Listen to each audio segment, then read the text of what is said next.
أعوذ بالله من الشيطان الرجيم.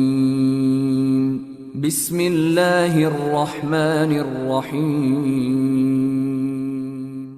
إن الله لا يغير ما بقوم حتى يغيروا ما بأنفسهم وإذا أراد الله بقوم سوءا فلا مرد له وما لهم من دونه من وال.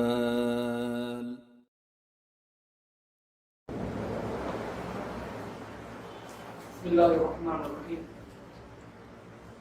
السلام عليكم ورحمة الله وبركاته.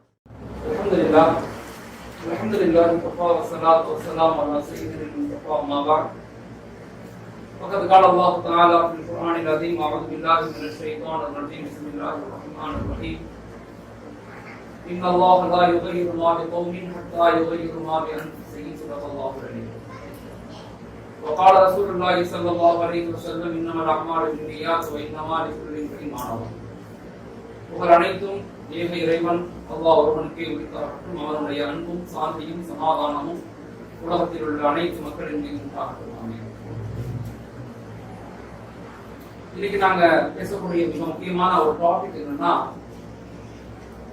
ஆரோக்கியமான சமூகம் அப்படிங்கறதுதான் இன்னைக்கு டாபிக். ஒரு சமூகம் வளர்ச்சி அடையக்கூடிய விஷயத்துல எல்லாருமே முயற்சி பண்றாங்க.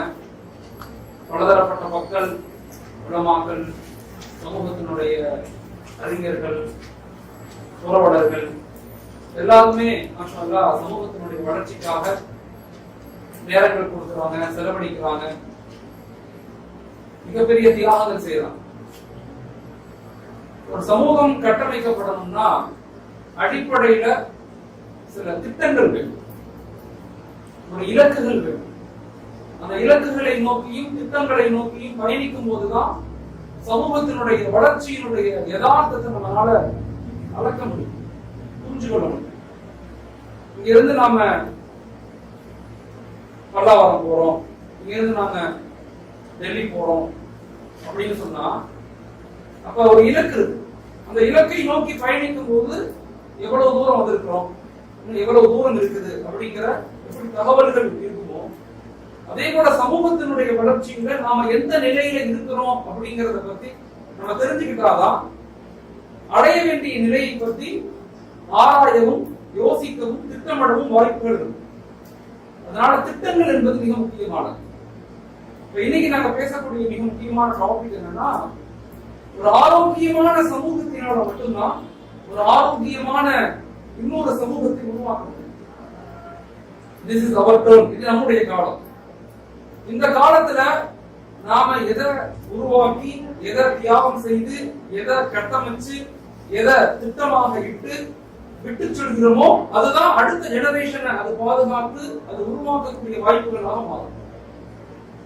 ஒரு ஆரோக்கியமான சமூகம் உருவாகிறதுக்கு அடிப்படையாக 4 விஷயங்கள் இருக்கு. இந்த 4 விஷயங்களையும் நம்ம விளங்கி புரிஞ்சு அத சரியான முறையில திட்டமிடும் போதுதான், அதுக்காக முயற்சிக்கும் போதுதான் ஒரு நீண்ட நெடிய இலக்குள்ள சமூகத்தை நம்மளால உருவாக்க முடியும். முதலாவதாக ஒரு நல்ல சமூகம், ஒரு இலக்குள்ள சமூகமாக மாறணும்னா ஒரு சமூகம் செய்ய வேண்டிய முதல் பணி என்னன்னு சொன்னா, அது ஃபர்ஸ்ட் விஷயம்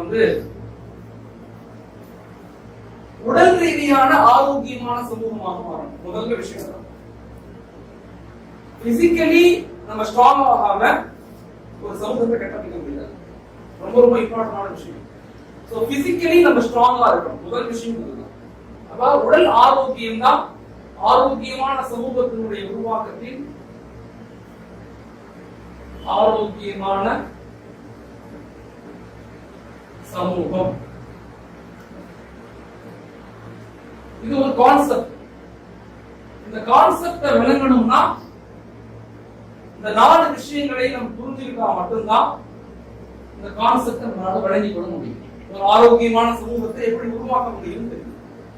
முதல் அடிப்படையான விஷயம் உடலியல் ரீதியான வளர்ச்சி ஆரோக்கியம் நமக்கு வேண்டும். மென்டலி அதாவது பிசிக்கலி நம்ம ஸ்ட்ராங்கா இருக்கணும். பிசிக்கலி ஸ்ட்ராங்கா ஆகிறதுக்கு என்ன செய்யணும் அப்படின்னு தெரிஞ்சுக்கணும்.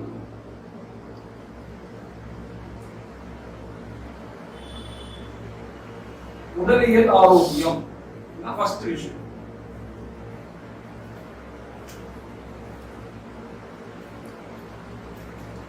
இரண்டாவது மென்டல் ஹெல்த் சொல்லுவாங்க. மென்டலி ஸ்ட்ராங்கா இருக்கும். உள்ளம் ரீதியாக மனம் ரீதியாக நம்ம ஸ்ட்ராங்கா இருக்கும். ஓகேவா?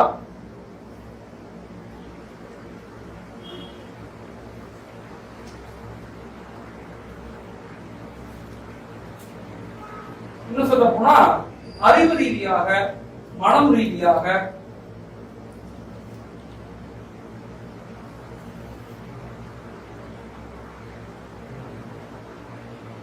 மனம் ரீதியான ஆரோக்கியம்.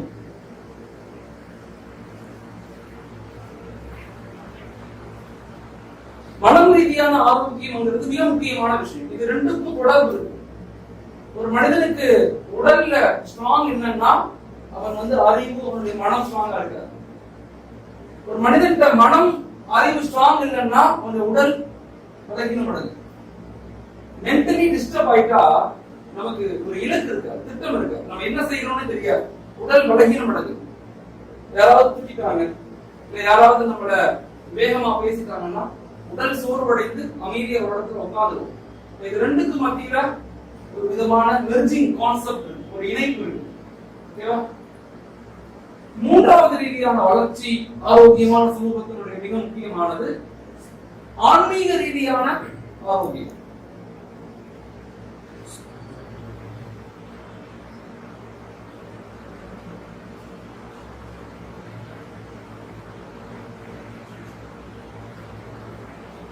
வெறும் சமூகத்தினுடைய எழுச்சிக்கு புஜபலம் புத்தி பலம் மட்டும் போதாது, மாறாக ஆன்மீக பலம் வேண்டும்.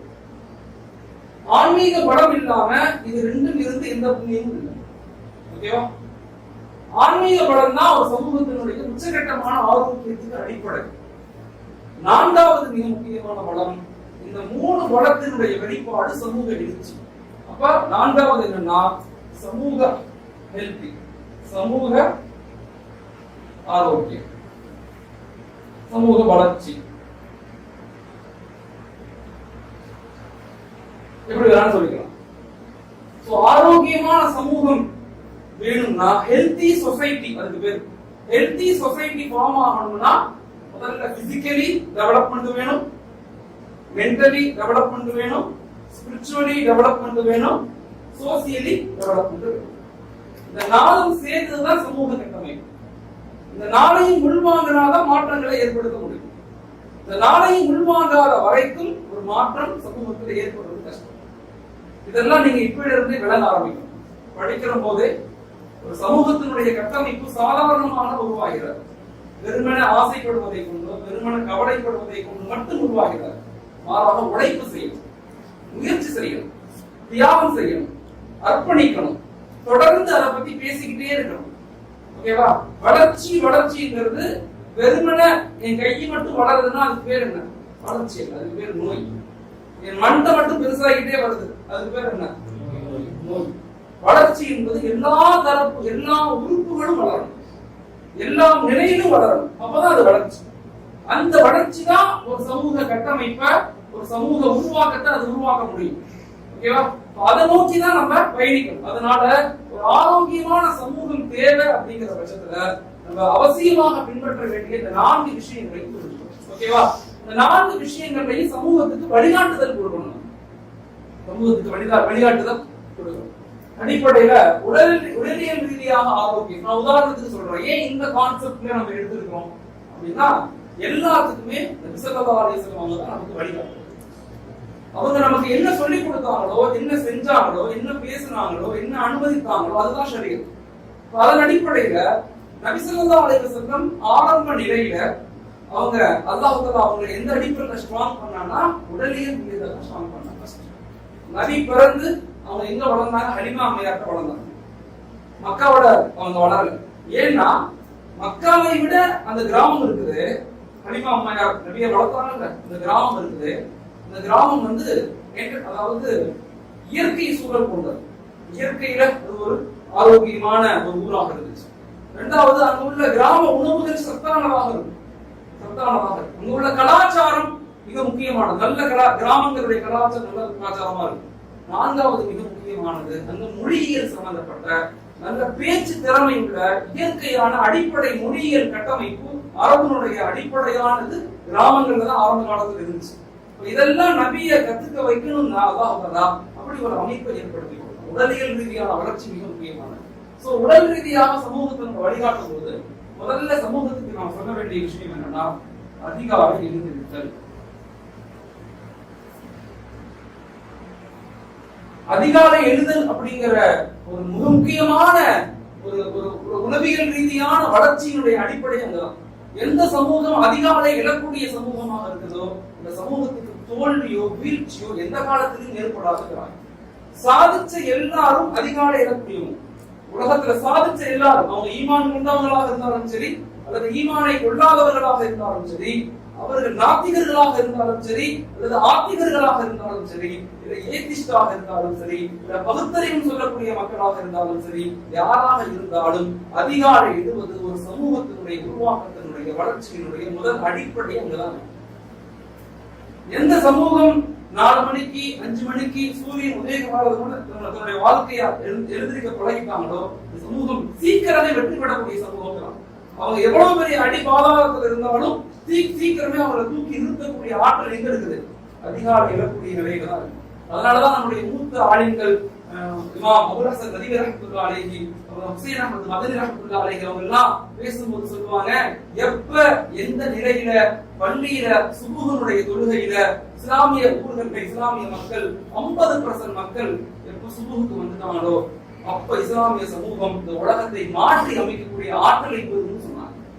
அந்த அளவுக்கு உலகத்துல அதிகாலை எழுவதை பரவாக்கிய கடமையாக்கிய ஒரே சமூகம் இஸ்லாமிய சமூகம் தான். ஆனா அதிகாலை எழக்கூடிய சமூகமாக நம்ம சமூகம் இருக்காங்க. உடல் ஆரோக்கியத்திற்கு அடிப்படையான விஷயம் அதிகாலை எழுதல். ஓகேவா? இரண்டாவது விஷயம் உடல் கழிவுகளை வெளியேற்றுதல்.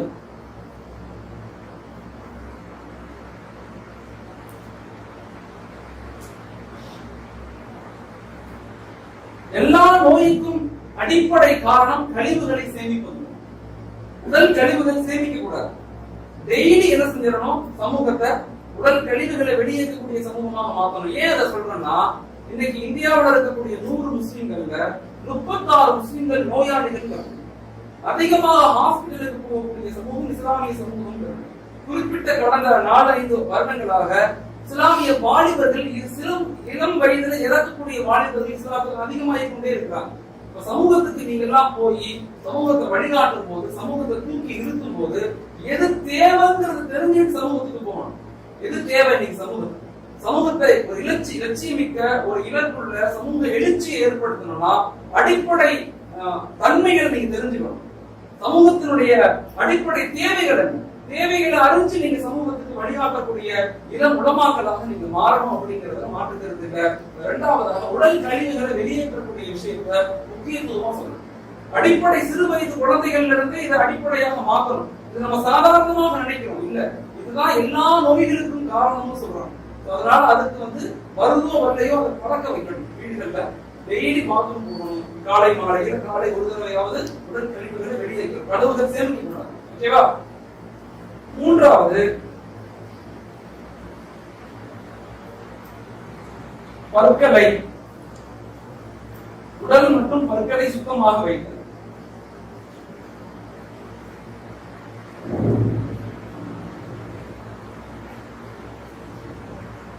சுத்தம் ரொம்ப ரொம்ப இம்பார்ட்டன்ட். ஓகேவா? அதுல மிக முக்கியமாக பற்களை எப்பவுமே சுத்தமா வச்சுக்கணும். பற்களை எந்த அளவுக்கு நம்ம சுத்தமா வச்சுக்கிறோமோ அந்த அளவுக்கு நோய்கள் அண்டாது.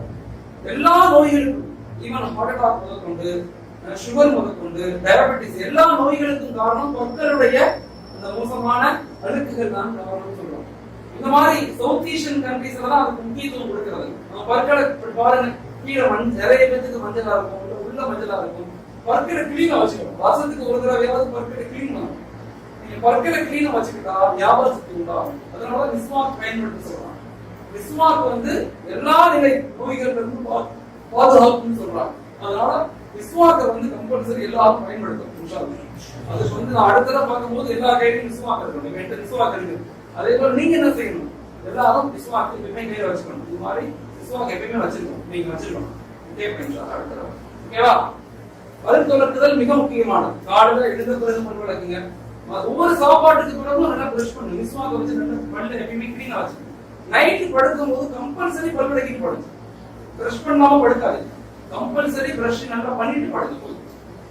நாம் தவிரமத்துவாளை சொல்றாங்க, மனிதனுடைய பற்களுக்கும் மனிதனுடைய ஆர்கானுக்கும் தொடர்பு இருக்குங்கிறாங்க. எல்லா பற்களுக்கும் ஆர்கானுக்கும் தொடர்பு, பற்களுக்கும் கண்களுக்கும் தொடர்பு, பற்களுக்கும் மூக்குக்கும் தொடர்பு, பற்களுக்கும் கண்ணத்துக்கும் காதுகளுக்கும் தொடர்பு, பற்களுக்கும் இதயத்துக்கும் தொடர்பு, பற்களுக்கும் நம்முடைய நுரையீரலுக்கும் எல்லாத்துக்கும் தொடர்பு இருக்குன்னு சொல்றாங்க. நம்முடைய மூளைகளுக்கு தொடர்பு இருக்கு. அதனாலதான் மிஸ்வாக் செய்யறதுனால ஞாபக சக்தி அதிகமாகும் சொல்லப்படுது. பற்களுக்கு அதிகமா பிரஷ் பண்றது மெதுவா பண்ணணும். பல்ல தேயிற அளவுக்கு பண்ணக்கூடாது. அழகா நீட்டா பிரஷ் வச்சு பண்றதை விட குச்சி வச்சு பண்ணணும். பிரஷ் பயன்படுத்துறதை விட பிரஷ் ஒரு வேளை ஒரு நாளைக்கு பண்ணா போதும். குச்சி வந்து வேப்பம் குச்சி, மிஸ்வாக் வச்சு 2 நன்மை கிடைக்கும். சுண்ணத்தை பின்பற்றக்கூடிய நன்மையும் கிடைக்கும். அதனால மிஸ்வாக்கை வச்சு பல்ல கிளீன் செய்யணும். கிளீன் பண்ணிக்கிட்டே இருக்கணும். 4வது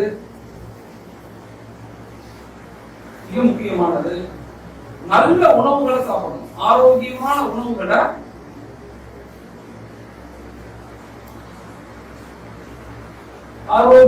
உணவு மற்றும் உடற்பயிற்சி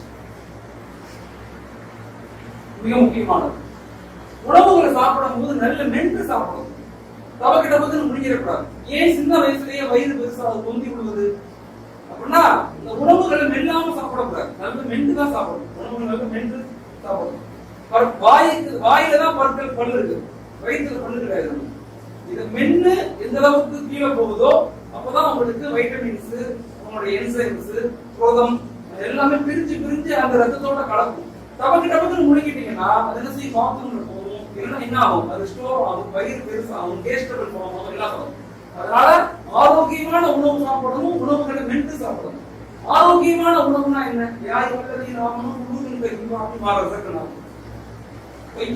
இயற்கை உணவுகள், செயற்கை கலக்கப்படாத எல்லாம் இயற்கை உணவு. விருப்பமான விஷயம். செயற்கையில கலர் கலக்கக்கூடாது. சிக்கனா இருக்கட்டும், மட்டனா இருக்கட்டும், வாங்கிக்கிற பொருளா இருக்கட்டும், இது எல்லாமே செயற்கையாக கலக்கப்பட்ட கலர்கள். கலக்கிறதா மண்ணு ரொட்டி அதெல்லாம் இருக்கும். இயற்கையா கலர் இருக்குல்ல. உதாரணமா வெள்ளையா இருக்கக்கூடிய செய்யலாம் முள்ளங்கி, சகப்பா இருக்கக்கூடிய கேரட், இதெல்லாம் வந்து என்ன செய்யும்? இயற்கையிலேயே அல்லாஹ் கொடுக்கப்பட்ட கலர். இயற்கையிலேயே உள்ள கலர்ல பொருட்களை தான் சாப்பிடணும். செயற்கை கலரை சாப்பிடாம பாருங்க. ஓகேவா? எது சாப்பிடுறது? தந்தூரி சாப்பிடுறது, சவரமா சாப்பிடுறது, இதெல்லாம் குறைச்சிக்கணும். இதெல்லாம் விட்டுறணும். இதெல்லாம் உடல்ல செரிமானம் ஆகும். ரொம்ப பெரிய கஷ்டத்தை கொடுக்கும். ஓகேவா? 4வது என்னன்னா ஆரோக்கியமான உணவு, உடற்பயிற்சி.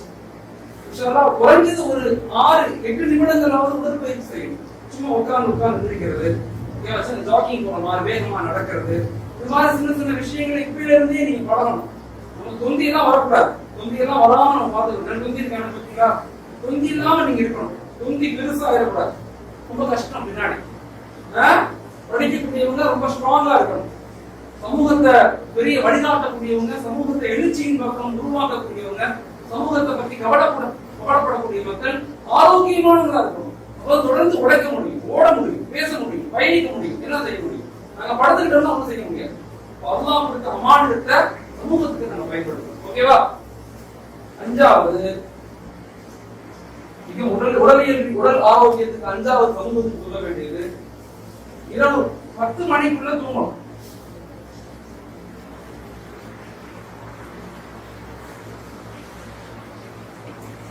இரவு 10 மணிக்குள்ள என்ன செய்யணும்? தூங்க முயற்சிக்கணும். சமூகத்துக்கு சொல்லணும். இன்னைக்கு சமூகத்துல பெரிய ஒரு கஷ்டம் என்னன்னா, யாருமே 10 மணிக்கு தூங்குறது, 11 மணி, 12 மணி, 1 மணி, தேவையில்லாத விஷயங்கள். தேவையா இருந்தா கூட தப்புன்னு சொல்றாங்க. ஹதீஸ் வருது, இசாவுக்கு பிறகு ஆகுமான பேச்சு பேசுறதே மக்கள் கூடாது.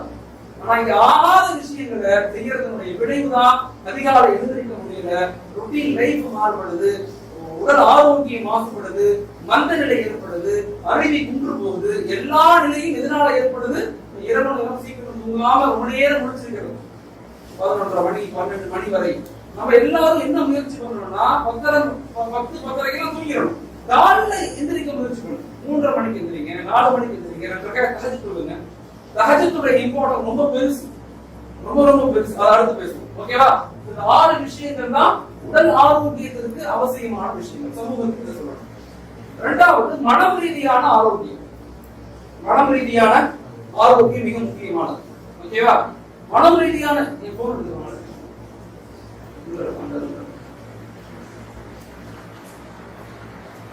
மன ரீதியான ஆரோக்கியம் வந்து ரொம்ப இம்பார்ட்டன்ட்.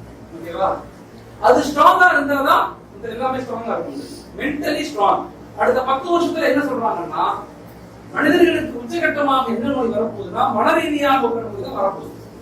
மன ரீதியாக கிட்டத்தட்ட அடுத்த 10 வருஷத்துல உலகத்துல வாழக்கூடிய மக்கள் தொகையில 70% மக்கள் மன ரீதியாக பாதிக்கப்படுவாங்க. ஸ்ட்ரெஸ்ங்கிற மன அழுத்தம் ஏற்படும், மனவியாதி ஏற்படும். மென்டல் சைக்காலஜி படிச்சவங்க தான் அடுத்த 10 வருஷத்துல உயர்தரமான திட்டத்துக்கு வர போறாங்க. தமிழகத்துல மட்டுமே 10 லட்சம் மென்டல் ஹெல்த் படித்த மாணவர்கள் டாக்டர்ஸ் தேவைன்னு சொல்றாங்க. தமிழகத்துல மட்டுமே 10 லட்சம் பேர். அவ்வளவு பெரிய மிக முக்கியமான நிலை ஏற்பட போகுது.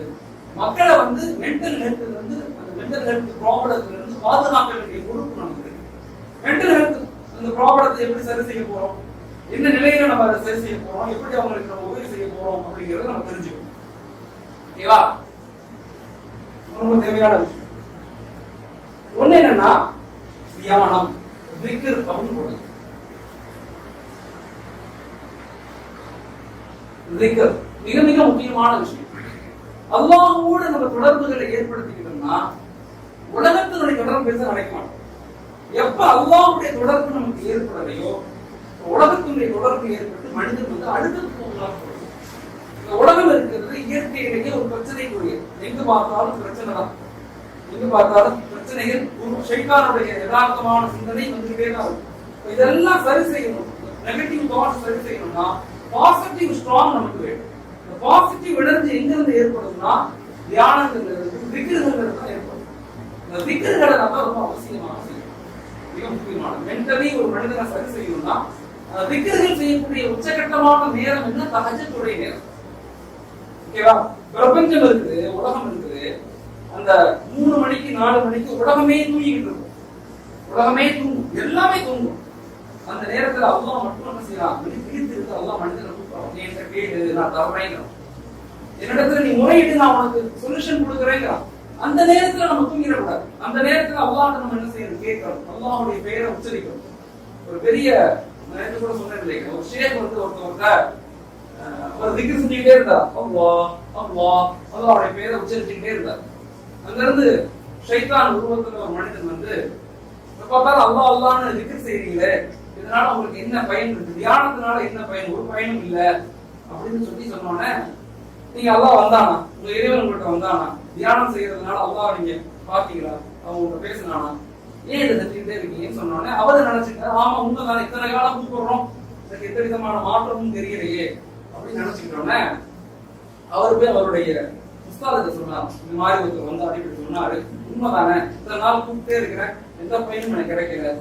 உஸ்தாத் சொன்னாங்களா, இறைவனுடைய பெயரை கூப்பிடக்கூடிய பாக்கியம் இருக்குல்ல, அதுதான் இறைவனை அடைந்தது. எல்லாத்துக்கும் இந்த பாக்கியம் கிடைக்கிறது இல்லை, எல்லாத்துக்கும் இந்த சிந்தனை வருவதில்லை.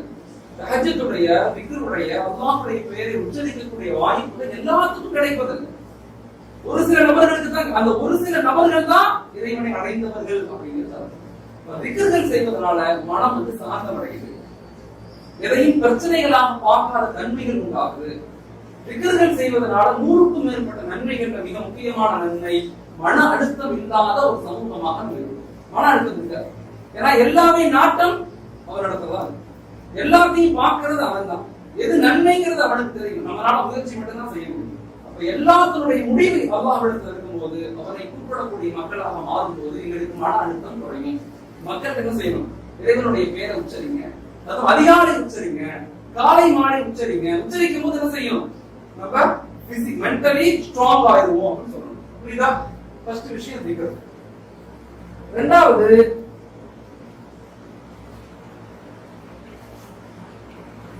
குடும்பங்களோடு நேரம் கொடுக்கணும். குடும்பங்களுக்கு நேரம் கொடுத்தல் மிக முக்கியமான விஷயம். வாழ்க்கையை 3 பகுதியா பிரிச்சுக்கணும். வாழ்க்கையை 3 பகுதியா பிரிச்சுக்கணும். நீங்க எல்லாம் வருங்காலத்தை பற்றி பேசணும், சமூகத்துக்கு வழிகாட்டணும். 3 பகுதியை எப்படி பிரிக்கிறது அப்படின்னா, முதல் விஷயம் உங்களுடைய சமூகத்துக்காக, அல்லாஹ்வுக்காக 34% அல்லாஹ்வுக்காக கொடுக்கணும். 34% யாருக்கு? சமூகத்துக்கு, சமூகத்தினுடைய உம்மத்துக்கு, ரசூலுடைய உம்மத்துக்கு அல்லாஹ் கொடுக்கணும். தீனுடைய வேலைகள்ல சமூகத்தினுடைய உருவாக்கத்துக்கு நேரம் கொடுக்கணும். 33% எது கொடுக்கணும்? குடும்பத்துக்கு கொடுக்கணும். 33% எது கொடுக்கணும்? குடும்பத்துக்கு கொடுக்கணும், ஃபேமிலிக்கு கொடுக்கணும். ஒருத்தர் பிசினஸ் பண்ணுவார், ஃபேமிலியை கண்டுக்க மாட்டார். சில பேர் தீனுடைய வேலையில இருப்பேன்னு சொல்லுவாங்க, ஃபேமிலியை கண்டுக்க மாட்டாங்க. இது மிகப்பெரிய தவறு. அப்படி கிடையாது. நபி அவனுக்கு கற்றுக் கொடுக்கவே இல்லை. நபி அத்தனை மனைவிகள் இருந்தாலும் எல்லா மனைவிகளுக்கும் நேரம் கொடுத்தாங்க, குழந்தைகளுக்கு நேரம் கொடுத்தாங்க, நண்பர்களுக்கு நேரம் கொடுத்தாங்க, உறவினர்களுக்கு நேரம் கொடுத்தாங்க, எல்லாத்துக்கும் நேரம் கொடுத்தாங்க. அதனாலதான் அவங்க ஸ்ட்ராங்கா இருந்தாங்க. இங்க பிசினஸ்க்கு போனா பிசினஸ்லயே இருந்தாரு, குடும்பத்தை மறந்துரு. தீனு வேலைக்கு போனா தீனுடைய வேலையிலேயே போய் குடும்பத்தை மறந்து விட்டுறக்கூடாது. ரெண்டாவது என்ன? 33% குடும்பங்கள். வாழ்க்கையை 100% 3 பகுதியா பிரிச்சுக்கணும். 100% வாழ்க்கையை 3 பகுதியா பிரிச்சு 33% for what? 33% family. இன்னொரு 33% எதுக்கு? பிசினஸ். பொருளாதாரத்துக்கு நம்ம ஸ்ட்ராங் பண்ணணும். பொருளாதார குழந்தைகளை, மனைவி மக்களை யாரையும் கையேந்த விட்டுறக்கூடாது. அவங்களுக்கு செய்ய வேண்டிய கடமைகளை செய்ய வேண்டியது நம்முடைய பொறுப்பு. அவங்களுக்கு தேவையானதை வாங்கி கொடுக்க வேண்டியது நம்முடைய பொறுப்பு. 34% சமூகத்துக்கு கொடுக்கணும். அல்லாஹ்வுக்காக கொடுக்கணும். 100%, 33% ஃபேமிலி, 33% சமூகம், 34% இருக்கு அல்லாஹ்வுக்காக, ரசூலுடைய உம்மத்துக்காக, சமுதாயத்துக்காக, நாட்டுக்காக கொடுக்கணும். ஓகேவா? குடும்பங்களை நம்ம என்ன செய்யணும்? அவங்களுக்கு நேரம் கொடுத்து அவங்களோட சேர்ந்து உட்கார்ந்து சேர்ந்து சாப்பிடணும். மனைவிக்கு நம்ம பரிமாறணும், மனைவி நமக்கு பரிமாறணும், குழந்தைகளுக்கு நம்ம பரிமாறணும், குழந்தை நமக்கு பரிமாறணும். வீட்டுல இருக்கக்கூடிய அத்தா, அம்மா அவங்களுக்கு மடியில படுக்கணும், பக்கத்துல உட்காரணும், அவங்களுக்கு பேசணும். இங்க சுதந்திரங்கிற பேர்ல எல்லாரும் பிரிஞ்சு இருக்கும். அது கேட்டா சுதந்திரம் சொல்றது. இவர் கையில ஒரு போனு, அம்மா கையில ஒரு போனு, அத்தா கையில ஒரு போனு, புள்ள கையில ஒரு போனு, தாதா கையில ஒரு போனு, எல்லாம் தனித்தனியா போன் தனித்தனியா பார்த்துட்டு இருக்கோமே தவிர சேர்ந்து உட்கார்ந்து பேசுவதோ, சிரிப்பதோ, இல்ல கருத்துக்களை பரிமாறுவதோ, குடும்பங்களுக்குள்ள மஷூரா செய்வதோ கிடையாது. எங்க வீடுகள்லாம் என்ன செய்ய, நைட்டு நேரம் தாடி மசிக்கும், மஷூரா செய்யும். இதெல்லாம் நம்ம வளர்த்துக்கணும். முக்கியமான விஷயம். இதெல்லாம் நீங்க உங்க ஃபேமிலியில இம்ப்ளிமெண்ட் பண்ணணும். இதை உருவாக்கி சமூகத்துக்கு மாற்றத்தை கொடுக்கணும். மாற்றம் என்பது இப்படித்தான் கொஞ்சம் கொஞ்சமா தான் ஏற்படுத்த முடியும். திடீர்னு மாற்றம் சமூகத்துல ஏற்படாது. இதை பேசிக்கிட்டே இருக்கணும். ரெண்டாவது என்ன? ஃபேமிலி, குடும்பங்களுக்கு நேரம் கொடுக்கணும் எல்லாத்தையும். மூணாவது முக்கியமானது என்னன்னா, உறவினர்களை சந்தித்தல்.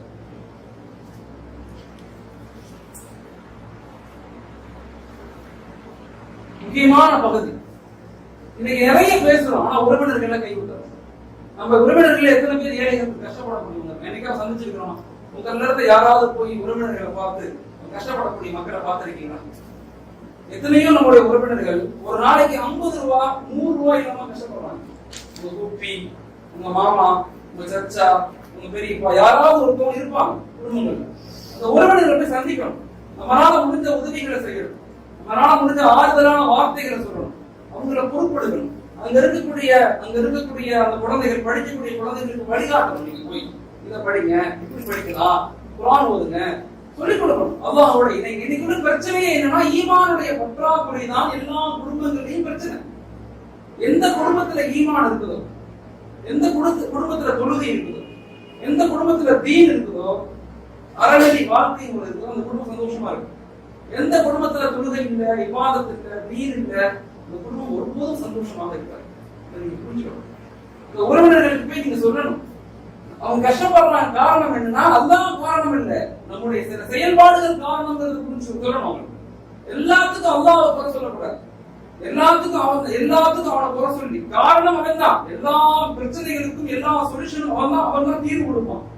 நமக்கு கொடுக்கப்பட்ட அந்த அமல்களின் மூலமாக, விவாதாத்துகளின் மூலமாக, திக்ருகளின் மூலமாக, மற்றவங்களுக்கு உதவி செய்வதன் மூலமாக அல்லாஹ்வுடைய அன்பை அடையும் போது நம்ம வாழ்க்கை செழிப்பாக சந்தோஷமாக. நல்லா நீங்க ஆழமா இதெல்லாம் யோசிக்கணும். இதை போய் நீங்க குடும்பங்களோட உறவினர்கள்ட்ட பார்த்து பேசணும். உறவினர்கள்ட்ட பொறுப்பெடுக்க வைக்கணும். வசதி படைத்த ஒரு குடும்பம் வறுமையில உள்ள உறவினர்கள் குடும்பத்தை 3 குடும்பத்தை பொறுப்படுத்தணும். வசதியா ஒரு குடும்பம் இருக்குன்னா, உதாரணமா நீங்க இருக்கீங்க வசதியா, நீங்க உங்க குடும்பம் என்ன செய்யணும், உங்க உறவினர்கள் கஷ்டப்படக்கூடிய 3 குடும்பத்தை பொறுப்படுத்தணும். அவங்க சாப்பாட்டுக்கே வழி இல்லாம இருப்பாங்க. இப்படி ஒரு குடும்பம் 3 குடும்பத்தை பொறுப்படுத்தா யோசிச்சு பாருங்க, எத்தனை குடும்பங்கள் தானா வளர்ந்துரும். அதே மாதிரி நம்ம என்ன செய்யணும், நம்மளுடைய உறவினர்கள்லாம் வருஷத்துக்கு ஒரு தடவை இல்ல 2 வருஷத்துக்கு ஒரு தடவை கெட்டு இருக்கணும். அவங்க எல்லாம் சந்திக்கணும். போய் இல்ல ஒரு இடத்துக்கு எல்லாத்தையும் வர வச்சு அவங்களுக்கு விருந்து போடலாம். கல்யாணம் மட்டும் விருந்தல்ல, இது மாதிரி ஒரு அமைப்பு ரீதியாக ஒரு இலக்கோடு ஒரு திட்டமிட்டு ஒரு சமூக எழுச்சிக்காக நாம நம்முடைய உறவினர்களை சந்தித்ததும் அவர்களை ஒன்று கூட்டுதலும் சமூகத்தினுடைய மிகப்பெரிய மாற்றத்துக்கு காரணம் சொல்றோம். இது ஆழமாக இதை நீங்க யோசிக்கணும். ஓகேவா? அப்ப 3வது என்ன, உறவினர்களை சந்தித்தல். 4வது என்னன்னா ஏழைகளுக்கு உதவுதல்.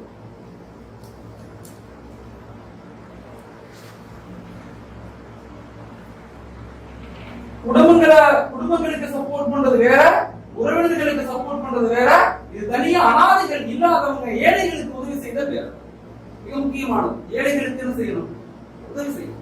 இதை செஞ்சு பார்த்துட்டீங்கன்னா உங்களுடைய மனம் ரீதியான சந்தோஷம் பெருசாகும். சந்திக்கணும், நேரா அந்த ஏழையான குடும்பத்துக்கு போகணும். போய் அந்த பக்கத்துல உட்கார்ந்து வயதான தாத்தா வயதான பாட்டி அவங்களுக்கு உதவி செய்யணும். அவங்களுக்கு ஏதாவது சொல்லலாம், அந்த வார்த்தைகள் செஞ்சு பார்த்தீங்கன்னா நிம்மதியா இருக்கு. பெரிய பெரிய செல்வந்தர் இருந்தார். அவர் பல உதவிகள், பல ஸ்கூல் கல்லூரி காலேஜ் எல்லாம் கட்டிட்டாரு, பல விஷயங்கள் பண்ணிட்டாரு. ஆனா அவருக்கு நிம்மதியே இல்லை. வெறும் செஞ்சும் மன நிம்மதி இல்லை, தூக்கம் வர மாட்டேங்குது. அப்ப ஒரு தடவை ஒரு பெரிய உஸ்தாத் அவரை சந்திக்கும் போது சொன்னாங்க, நீங்க அனாதை குழந்தைகள் இருப்பாங்க, ஏழைகள், அந்த குழந்தைகளை போய் சந்திங்க, அந்த குழந்தைகளை சந்திங்க அப்படின்னு சொன்னோன்னா இவர் அந்த இடத்துக்கு போனாலும் அவருக்கு ஆத்ம திருப்தி ஏற்பட்டிருக்கு. அங்குள்ள குழந்தைகள்லாம் பார்த்துட்டு அங்க கை கால் இல்லாது கால் இல்லாத கஷ்டப்படக்கூடிய குழந்தைகளுக்கு எல்லாம் தேவையானதெல்லாம் வாங்கி கொடுத்து எல்லாம் வாங்கி கொடுத்துட்டு வந்தா அன்னைக்கு நைட் நல்லா தூங்குறாரு. நல்லா தூங்கி வச்சு சொர்க்கத்துல அந்த குழந்தைகள் எல்லாம் இவருக்கு விளாட மாதிரி கனவு காண்றாரு.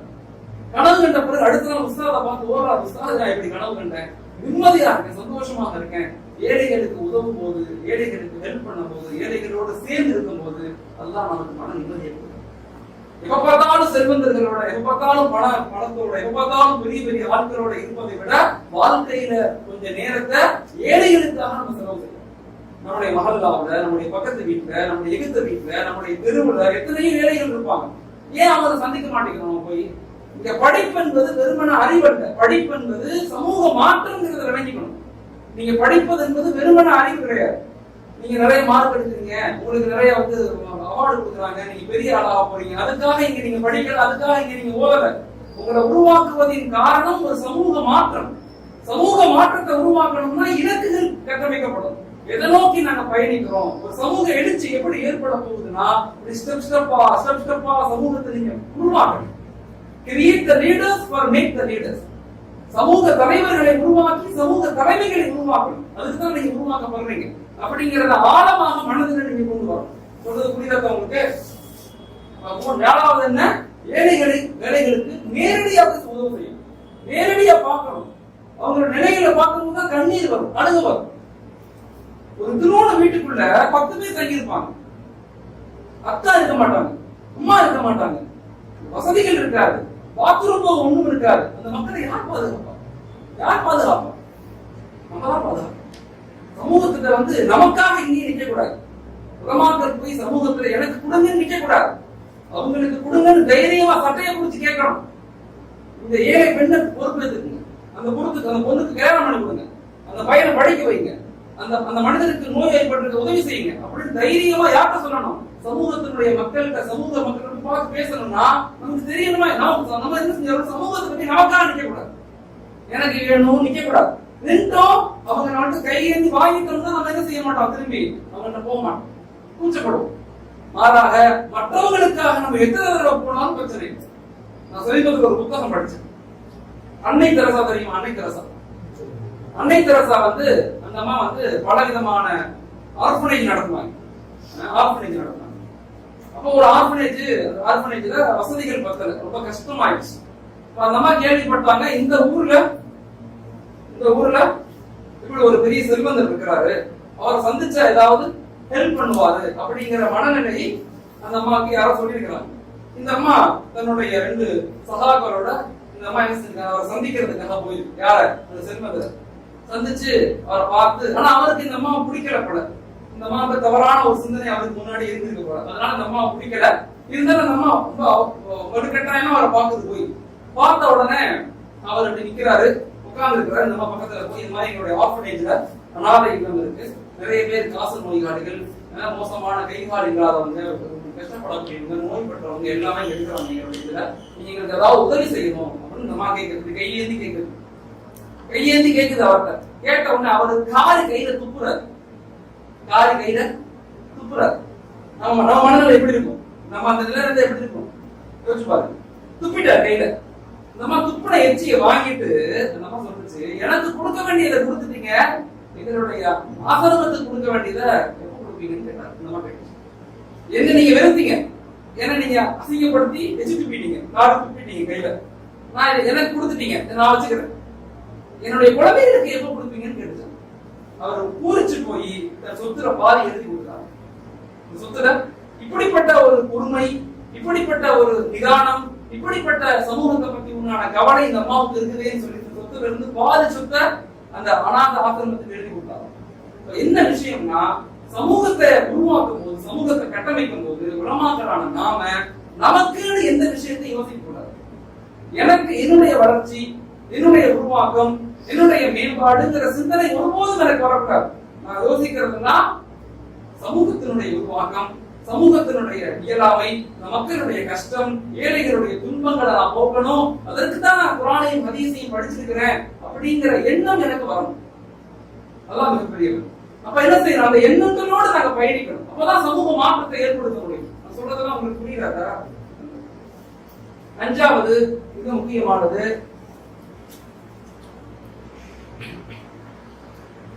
நோயாளிகளை சந்திக்க பழகும். இது எல்லாமே இதெல்லாம் மனம் ரீதியான ஆரோக்கியத்துக்குண்டான செயல்பாடு. 5வது என்ன? நோயாளிகளை சந்திக்க.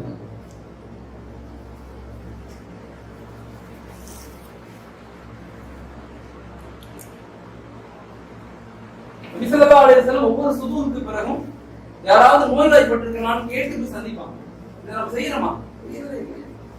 நம்முடைய கிறிஸ்துவ சகோதர மக்கள் அதை ஒரு வேலையாகவே எடுத்து பண்றாங்க. சமூக எழுச்சிக்கு அவங்க 3 பொறுப்புகளை கையில் எடுத்தாங்க. ஒன்று, அவங்க ஹாஸ்பிட்டல் கட்டினாங்க. எங்க பார்த்தாலும் நோயாளிகளுக்கு சேவைகள் செய்ய ஆரம்பிச்சாங்க. அவங்களுடைய எழுச்சிக்கான காரணத்தை தெரிஞ்சுக்கணும். 2வது, அவங்க முழுக்க கல்வி நிறுவனங்களை உருவாக்கினாங்க. அனைவருக்கும் கல்வி அப்படிங்கிற மிகப்பெரிய இலக்கோடு பயணிச்சாங்க. நம்முடைய கிறிஸ்துவ பள்ளிக்கூடங்கள்லாம் பாத்தீங்கன்னா நம்மளும் படிப்போம், இந்து சகோதர மக்களும் படிப்பாங்க, நம்முடைய தலித் சகோதர மக்களும் படிப்பாங்க, எல்லாரும் படிப்பாங்க. ஆனா இஸ்லாமிய இன்ஸ்டிடியூஷன்ல யார் படிக்கிறா? நாம மட்டும் தான் படிப்போம். அதை மாத்தி அவங்களையும் நம்ம உள்ள கொண்டு வரணும். அவங்களுக்கும் முன்னுரிமை கொடுக்கணும். கல்வி என்பது அனைவருக்குமான சிந்தனையை கொண்டு போகணும். மருத்துவம், கல்வி. 2வது, அவங்க 3வது மிக முக்கியமான விஷயம், ஆசிரமங்களை உருவாக்கணும். அனாதைகளுக்காக, ஏழைகளுக்காக, கைவிடப்பட்ட மக்களுக்காக பலதரப்பட்ட ஆசிரமங்களை, குழந்தைகளுக்கு தனியா, பெண்களுக்கு தனியா, நோயாளிகளுக்கு தனியா, தனித்தனியாக ஆர்ஃபனேஜை உருவாக்கி ஒரு பெரிய கட்டமைப்பை உருவாக்கணும். இது எங்க இருந்து எடுக்கப்பட்டுச்சுன்னா, இவங்க எடுத்த காலம் சிலுவை யுத்தங்களுக்கு பிறகுதான் இந்த சிஸ்டத்தையே கையில் எடுத்தாங்க. அதுக்கு முன்னாடி கிடையாது. அதுக்கு முன்னாடி முழுக்க இஸ்லாமிய மக்கள் இந்த 3ஐயுமே கையில் வச்சிருந்தாங்க. நிறைய கல்வி நிறுவனங்கள் உருவாக்கினாங்க. எங்க பார்த்தாலும் மதரசாக்கள், ஆய்வு நிறுவனங்கள், எங்க பார்த்தாலும் மருத்துவமனைகள் கட்டப்பட்டுச்சு. முதியோர்களுக்கு ஹஜ்ரத் உமர் ரலியல்லாஹு அன்ஹு பென்ஷன் ஸ்கீம் கொண்டு வந்தாங்க. முதியோர்களுக்கு வயதாகி சமூகத்துல எந்த வேலையும் செய்ய முடியாத மக்களுக்கு முதியோர் இல்லம் பென்ஷன் தொகையெல்லாம் கொடுத்தாங்க. இப்படிப்பட்ட ஒரு சமூகம் இருந்த சமூகம் இன்னைக்கு எல்லாரையும் பின்தங்கி போச்சு. இதை திரும்பி மாற்றி அமைக்கணும்னா திரும்ப நம்ம ஒரு இலக்கோடு சமூகத்தை வழிநடத்தக்கூடியவங்களாக மாறணும். 5வது, நோயாளிகளை சந்தித்தது மன நிம்மதிக்கு ஒரு மிகப்பெரிய காரணம். கஷ்டப்படவங்களை சந்திச்சு கவலைப்படாதீங்க, நல்லா அவங்க கூட இருக்கிறான் அப்படின்னு சொன்னா நம்ம மனது நிம்மதியாகும், அவர் மனது நிம்மதியாகும். அப்ப இதை நம்ம நினைக்க மாட்டேங்கிறோம். நம்ம இன்ஷா அல்லாஹ் குறிப்பிட்ட நாட்கள்ல அடுத்த வருஷம் ஒரு நாள் ஹாஸ்பிட்டலுக்கு நான் கூட்டி போவேன். கூட்டி போய் இந்த ஹாஸ்பிட்டலுடைய நிலைமைகள் என்ன, எவ்வளவு நோயாளிகள் இருக்கிறாங்க, அவங்களுடைய நிலைமைகள் என்னங்கிறத நீங்க எல்லாம் பார்க்கணும், கண்கூடா பார்க்கணும் போய். அப்பதான் அல்லாஹ் நமக்கு கொடுத்த அருளையும் ரஹ்மத்தையும் அவனுடைய உதவிகளையும் நம்ம கண்ணால தெரிஞ்சுக்க முடியும். பார்க்கணும் எத்தனை பேர் கை இல்ல, கால் இல்ல, கிட்னி இல்ல, கண்ணு தெரியல, கேன்சர், எவ்வளவு நோயாளிகள், இவங்களையும் நம்ம சந்திக்க மாட்டேங்கிறோம். சந்திக்கணும் போய்.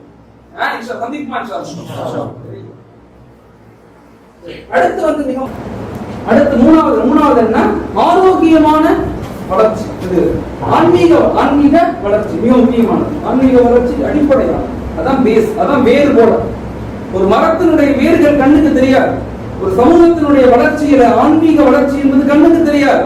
அந்த வேர் ஸ்ட்ராங்கா இருந்தாதான், அந்த ஆன்மீக வளர்ச்சி ஸ்ட்ராங்கா இருந்தாதான் அந்த மரத்தினுடைய கிளைகள் எப்படி பலமாகும், எப்படி பழங்கள் கிடைக்கும், எப்படி தண்டுகள் ஸ்ட்ராங்கா இருக்கும்னா, வேர்கள் ஸ்ட்ராங்கா இருந்தாலும் தண்டுகள் ஸ்ட்ராங்கா இருக்கும், கிளைகள் ஸ்ட்ராங்கா இருக்கும். அது போலதான் ஒரு சமூகத்தினுடைய வளர்ச்சியில இறைவனிடத்துல, அல்லாஹ்விடத்துல ஒரு ஆன்மீக ரீதியாக நம்ம வலுவா இருந்தாதான் நம்ம சமூகத்தினுடைய எல்லா நிலையும் வலுவாக இருக்கும்.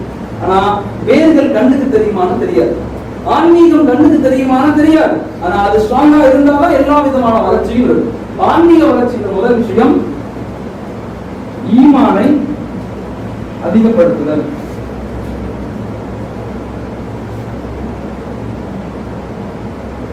ஈமானை அதிகப்படுத்துதல். ஈமான் அப்படிங்கிறது 70க்கும் மேற்பட்ட கிளைகளை கொண்டது. 70க்கும் மேற்பட்ட கிளைகள் ஈமான்ங்கிறது. எல்லாமே அடிப்படையில எதெல்லாம் நனவுகளோ அதுதான் ஈமான். ஈமான்ங்கிறது என்ன? 70க்கும் ஒரு கண்டு ரோட்ல கிடக்கு, எடுத்து ஓரமா போட்டாலும் ஈமான் தான். கஷ்டப்படுறாங்க, உதவி செஞ்சாலும் ஈமான் தான். ஓகேவா? ஈமான்னா அதுதான் ஸ்ட்ராங். ஈமான் தான் நம்முடைய வளர்ச்சி, ஈமான் தான் நம்முடைய முன்னேற்றம், ஈமான் தான் நம்முடைய பாதுகாப்பு. எப்பொழுதுமே ஈமான் என்ற அந்த பாதுகாப்பு வளையத்துக்குள்ள நம்ம நம்மளை வச்சுக்கணும். ஈமான் என்ற பாதுகாப்பு வளையத்தை விட்டு நம்ம தாண்டிட்டோம்னா நம்ம மிகப்பெரிய மோசமான நிலைக்கு நம்ம தள்ளப்படும். அதை புரிஞ்சுக்கணும். நம்ம நினைக்கலாம் ஈமான் கொள்ளாத மக்கள் நல்லா இருக்காங்களே, பெரிய செல்வந்தர்களா இருக்காங்களே, வெளியிருந்து பார்க்கும்போது அப்படித்தான் எல்லாத்தையும் தெரியும்.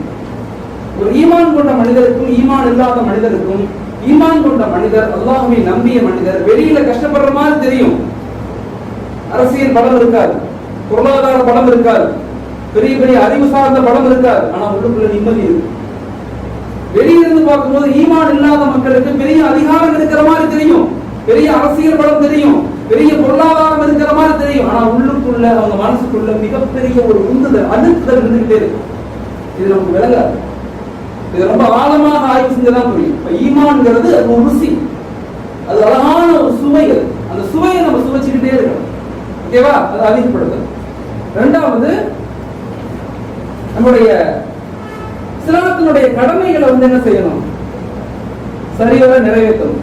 இது முக்கியமானது. தொழுகை, நோன்பு, ஜகாத், ஹஜ், இறைவனால் கொடுக்கப்பட்ட கடமை இருக்குதுல்ல, அந்த கடமைகளை நம்ம என்ன செய்யணும்? சரிவர நிறைவேற்றணும். தொழுகையில கான்சென்ட்ரேஷனா இருக்கணும். கொடுக்க வேண்டிய ஜகாத்தை இலைகளுக்கு கொடுத்துடணும். பணம் காசு இருந்தா ஹஜ்ஜுக்கு போகணும். நோன்பு வைக்கிறது மிக முக்கியமானது. நோன்பு வைக்கிறது இதெல்லாம் சேர்ந்தாதான் இஸ்லாம், முஸ்லிம்கள் அப்படிங்கறத விளக்கிக்கணும். இது ரொம்ப முக்கியமான விஷயம். இஸ்லாத்தினுடைய அடிப்படையான அமல்களை பின்பற்றக்கூடியவங்களாக நம்ம இருக்கணும். ஓகேவா?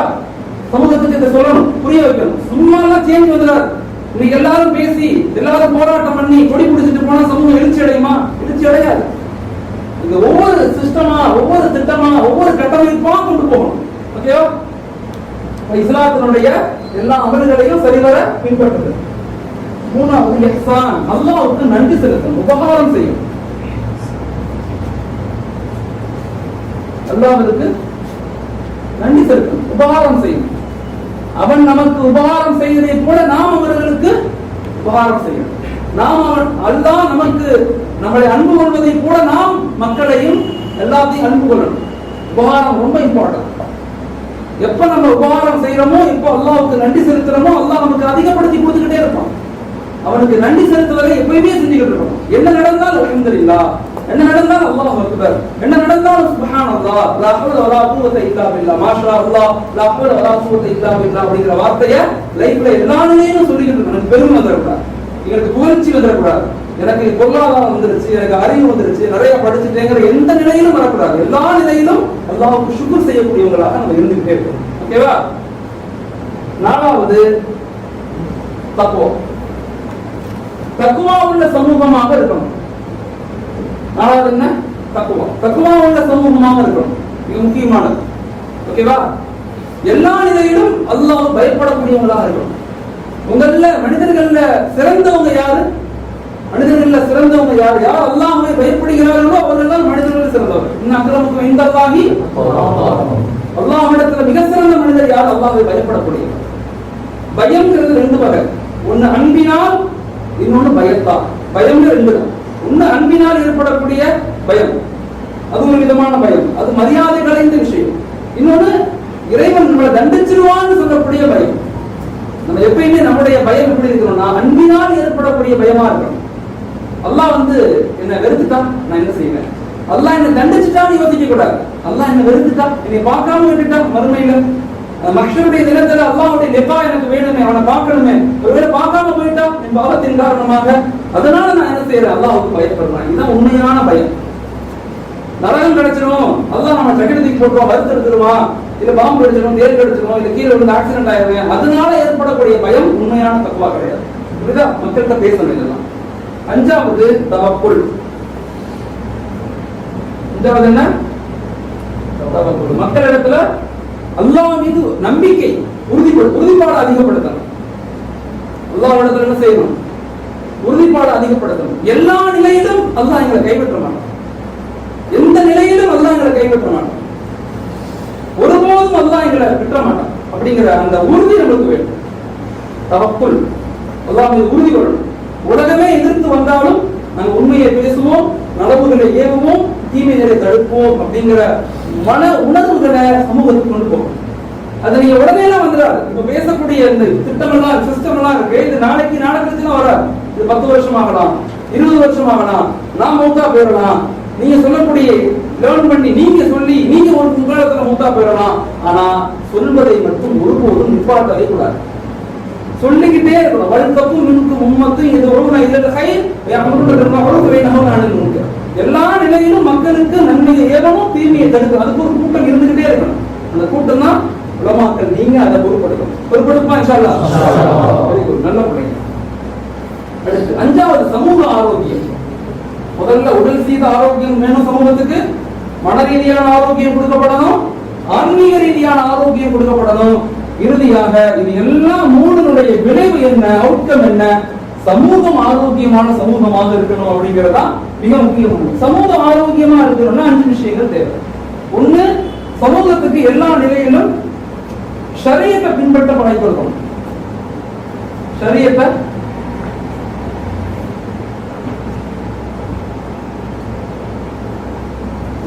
எல்லா நிலையிலும் ஷரியத்தை பின்பற்றணும். வளர்ச்சிங்கிற பெயர்ல, அறிவுங்கிற பெயர்ல, நாகரீகங்கிற பெயர்ல, மாடர்னிசம்ங்கிற பெயர்ல ஷரியத்தை மீறக்கூடாது.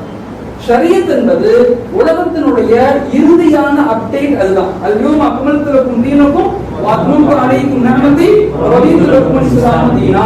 அதான் அடிப்படை. இதுதான் உலகத்தினுடைய இறுதியான அப்டேட்டான ஒரு ஃபார்முலா, ஒரு மாடியூல், ஒரு மிகப்பெரிய பிளான். என்னன்னா அது ஷரியத் தான்.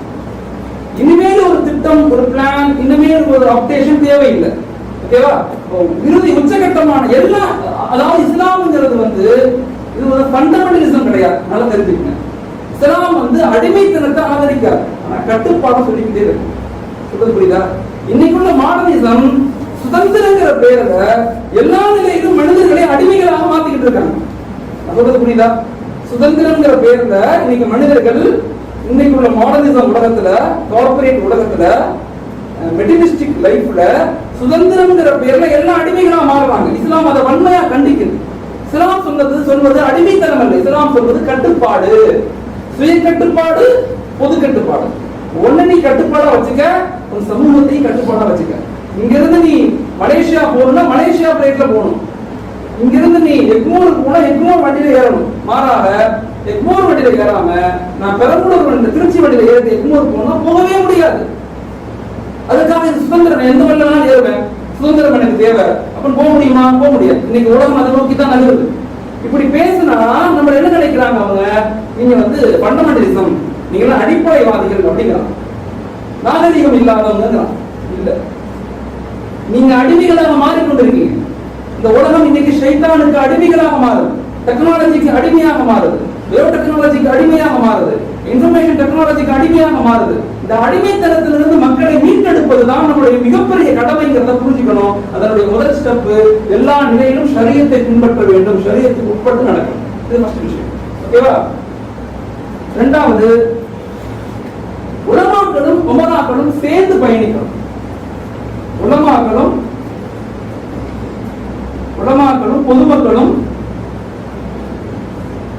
சேர்ந்து பயணிக்கணும். இது முக்கியமானது. இங்க உள்ள பிரிட்டிஷுடைய மிகப்பெரிய சூழ்ச்சி என்னன்னா, ஒரு காலகட்டத்துல உலமாக்களை தனியாகவும் பொதுமக்களை தனியாகவும் பிரிச்சுட்டாங்க. உலமாக்கள் எல்லாம் முழுக்க முழுக்க தீனுடைய பாதுகாப்புக்காக உழைக்கிறோங்கிற சிந்தனையும், பொதுமக்களை எல்லாம் முழுக்க முழுக்க உலகத்தினுடைய வேலையை செய்யறாங்கன்னு பிரிச்சுட்டாங்க. இல்ல, இது ரெண்டும் ஒண்ணுதான். இந்த ரெண்டையும் இணைக்கணும். உலகம் இல்லாம ஆகிறது கிடையாது, துன்யா இல்லாம ஆகிறது கிடைக்குமா? இந்த உலகத்துக்கு யாரும் வராம சொர்க்கத்தை அடைய முடியுமா? இந்த உலகத்துக்கு யாரும் வராம அல்லாஹ் அடைய முடியுமா? இந்த உலகத்துக்கு யாரும் வராம அல்லாஹ்வுடைய நெருக்கத்தை அன்பு பெற முடியாது. ரப்பனா ஆத்தினா ஃபித் துன்யா ஹஸனத்தன் வ ஃபில் ஆখিরাতি ஹஸனத்தன். இந்த உலகத்தை சரி செய்யக்கூடிய மக்களாக நம்ம இருக்கணும். வெறுமனே ஆகிரத்துக்கு மட்டும் உழைக்க கூடாது. இந்த உலகத்தை சரி செய்தால்தான் ஆகிரத்துக்கு சரியான மக்களை உருவாக்க முடியும். நபி ஸல்லல்லாஹு அலைஹி வஸல்லம் செஞ்சாங்க. மக்கள் ஐயாமுல் ஜாஹிலியா காலத்துல இருந்தாங்க, பாவங்கள் செய்தாங்க, நரகத்துக்கு போகக்கூடியவர்களாக இருந்தாங்க. அவர்களை எல்லாம் மாத்தி மாத்தி மாத்தி மாத்தி ஒரு முன்மாதிரியாக அல்லாஹ்வுக்கு நெருக்கமானவர்களாக ரலியல்லாஹு அன்ஹும் வரதுவான், அல்லாஹ் நான் மனிதர்களை விரும்புறேன், அவங்க என்ன விரும்புறாங்கன்னு சொல்ற அளவுக்கு ரசூல் உருவாக்குனாங்கன்னா, இப்ப இருக்கக்கூடிய துன்யாவில் இருக்கக்கூடிய மக்களை சரி செய்யணும்னா உலமாக்களும் பொதுமக்களும் இணைந்து பயணிக்கணும். உலமாக்கள் மட்டுமே சேர்ந்து மாற்றத்தை உருவாக்க முடியுமா? முடியாது. பொதுமக்கள் சேர்ந்து படித்தவங்களா சேர்ந்து மாற்றத்தை ஏற்பட முடியாது. ரெண்டு பேரும் சேர்ந்துடணும். அன்சாரிகளும் முஹாஜிர்களும் இணைச்சனாலதான் அவ்வளவு பெரிய வளர்ச்சி. ஓகேவா? முஹாஜிர்கள் தியாகம் செய்யக்கூடியவங்க, அன்சாரிகள் அர்ப்பணிக்கக்கூடியவங்க. தியாகம்ங்கிறது உடலை நேரத்தை எல்லாத்தையும் விட்டுட்டு வர்றது. அர்ப்பணிப்புங்கிறது கையில இருக்கிறது அப்படியே அர்த்தம் கொடுக்கிறது. அதான் அன்சாரிகள் பண்ணாங்க, முஹாஜிர்கள் ஊரையே விட்டு வந்தாங்க. ரெண்டையும் சேர்ந்தாதான் மாற்றாங்க. உலமாக்களும் பொதுமக்களும் இணைந்து பயணிக்கணும். இதுதான் மிக முக்கியமான விஷயம். இது ரெண்டாவது. மூன்றாவது என்னன்னா, எல்லாத்தையும் ஆலோசனை அடிப்படையில் செய்ய சொல்லணும். சமூகம் சொல்லிக் கொடுக்கணும். ஆலோசனை இல்லாம எதையும் செய்யக்கூடாது.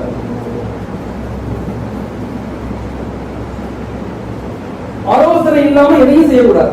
எல்லாத்தையும் ஆலோசனை செய்யணும். வாழ்க்கையில எல்லாத்துக்குமே ஒரு பெரிய கார்டியன் வச்சுக்கணும். இஷ்டத்துக்கு நம்ம வாழ்க்கையை நகர்த்தி கொண்டு போக கூடாது. உங்க அத்தா கார்டியனா இருக்கலாம், உங்க உஸ்தாது கார்டியனா இருக்கலாம், உங்க நண்பர் கார்டியனா இருக்கலாம், இல்ல ஏதாவது ஒரு ஷேர் கார்டியன், ஏதாவது லைஃப்ல ஒரு கார்டியன் நமக்கு வேணும். அவங்கள்ட்ட அப்பப்ப கேட்டுக்கணும். லைஃபுடைய சேஞ்சஸ், சமூகத்தினுடைய உருவாக்கம் எல்லாத்துலயும் அப்பப்ப அவங்கள்ட்ட பேசிக்கணும். அப்ப எப்பயுமே எதையுமே மஷூரா செய்யாம, ஆலோசனை செய்யாம சமூகத்துல செய்யக்கூடாதுங்கிற சிந்தனையை மக்கள்கிட்ட கொண்டு போய் கொடுக்கணும். ஓகேவா? நாலாவது, பொறுப்பாளர்களை கட்டுப்படக்கூடிய தன்மைகளை கொடுக்கணும். அமீருக்கு என்ன செய்யணும்? கீழ்ப்படிதல். அமீருக்கு என்ன செய்யணும்? யாராரு எந்தெந்த இடங்கள்ல பொறுப்பாளராக போட்டிருக்காங்க. ஒரு ஸ்கூலுக்கு போனா கிளாஸ் டீச்சர் தான் அமீர், மாணவர்கள் அவங்களுக்கு கட்டுப்படணும். வீட்டுக்கு போனா கணவர் அமீர், எல்லாரும் உள்ளவங்க கட்டுப்படணும். அத்த அமீர், நம்ம எல்லாம் கட்டுப்படணும். ஒரு ஸ்கூலுக்குள்ள போனோம்னா அங்க கரஸ்பாண்ட் அமீர், நம்ம எல்லாம் கட்டுப்படணும். இப்படி இந்த கட்டுப்பாடு உள்ள தன்மையை சமூகத்துக்கு உருவாக்கணும். அமீருக்கு கீழ்ப்படுத்தலுடைய தன்மை மிக முக்கியமானது. அதை சமூகத்துக்கு பிறந்தே கொடுக்க ஆரம்பிக்கணும். ஓகேவா? அஞ்சாவது மிக முக்கியமான விஷயம் என்னன்னா, மக்களை மஸ்ஜிதுகளோடு இணைக்கணும். மஸ்ஜிதுகளோடு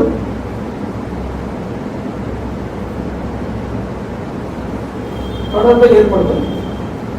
மஸ்ஜிதுகள் தான் நம்முடைய மிகப்பெரிய ஒரு பாதுகாப்பு. மஸ்ஜிதுகளை வலுப்படுத்தணும்னா மக்களை மஸ்ஜிதுகளோடு இணைக்கணும். அந்த பணி மிக மிக முக்கியமானது. அதுதான் நம்முடைய இறுதி மிகப்பெரிய பாதுகாப்பு. அந்த பாதுகாப்பை நம்ம ஸ்ட்ராங் பண்ணிக்கிட்டே வரணும். ஒவ்வொரு மஹல்லாவும் தன் மஹல்லாவை சுற்றி உள்ள எல்லா மக்களையும் மஸ்ஜிதுகளோடு, குர்ஆனோடு, நபியோடு, அல்லாஹ்வோடு இணைக்கக்கூடிய பணியை திட்டமிட்டு செய்யணும், தொடர்ந்து செய்யணும். ஒரு மஸ்ஜிதுக்கு ஒரு இமாம் பத்தாது. இனிமே அந்த ஃபார்முலா தப்பு. இனிமே ஃபார்முலாவை நீங்க எல்லாம் மாத்தணும் இன்ஷா அல்லாஹ். ஒரு மஸ்ஜிதுக்கு 10 இமாம்கள் தேவை. ஒரு மஸ்ஜிதுக்கு 10 இமாம்கள் இருக்கும். அந்த 10 இமாம்களும் சமூகத்துக்காக சேவை செய்யும். 10 இமாம்கள் சமூகத்துக்காக சேவை செய்யும். ஒரு மஸ்ஜிதுல ஒரு இமாம் இருக்காரு, தொழுவைக்கிறாரு, வீட்டுக்கு போறாரு, இருக்கக்கூடாது. அங்க ஒரு இமாம் இருக்கணும், தொழுகைக்கு ஒரு இமாம் இருக்கணும். மஸ்ஜிதுகளை மக்களை போய் சந்திக்கிறதுக்கு ஒரு இமாம் இருக்கணும். மஸ்ஜிதுடைய தேவைகளை பூர்த்தி செய்யறதுக்கு ஒரு இமாம் இருக்கணும். கல்விக்கு ஒரு இமாம் இருக்கணும். ஹெல்த்துக்கு ஒரு இமாம் இருக்கணும், சமூகத்தினுடைய பொருளாதார கட்டமைப்பு ஒரு இமாம், இது மாதிரி இமாம்கள் சமூகத்துல உருவாக்கப்படும். அப்பதான் சமூகத்துல மாற்றத்தை ஏற்படுத்த முடியும். இன்ஷா அல்லாஹ் பண்ணுவோமா? இன்ஷா அல்லாஹ். இதுதான் நம்முடைய ஆரோக்கியமான சமூகம் உருவாக்க 4 விதமான திட்டங்கள். ஒவ்வொரு திட்டங்களையும் 5 ஃபார்முலா இருக்குது. ஒவ்வொரு ஃபார்முலாவையும் திரும்ப திரும்ப திரும்ப பேசி பேசி பேசி நம்ம இம்ப்ளிமெண்ட் பண்ணும்போது இன்ஷா அல்லாஹ் அடுத்த 10 வருஷம் அல்லது 20 வருஷம் அல்லது 30 வருஷம் 50 வருஷத்துல ஒரு மிகப்பெரிய வளமான சமூகத்தை உருவாக்க முடியும். அல்லாஹ் தஆலா அதுக்கு எனக்கும் உங்களுக்கும் நீண்ட ஆயுளையும் நல்ல வரக்கத்தையும் நீண்ட இலக்குள்ள திட்டங்களையும் கொடுத்து ஆரோக்கியத்தையும் தொடர்ந்து உழைக்கக்கூடிய மனப்பக்குவத்தையும் எல்லா நிலையிலும் அல்லாஹ்வுக்காக அல்லாஹ்வுடைய ரசூலுக்காக வேலை செய்யக்கூடிய மக்களாக உங்களையும் என்னையும் அல்லாஹ் ஆக்கி அருள்வானாக. அஸ்ஸலாமு அலைக்கும் வரஹ்மத்துல்லாஹி தஆலா வபரகாத்துஹு.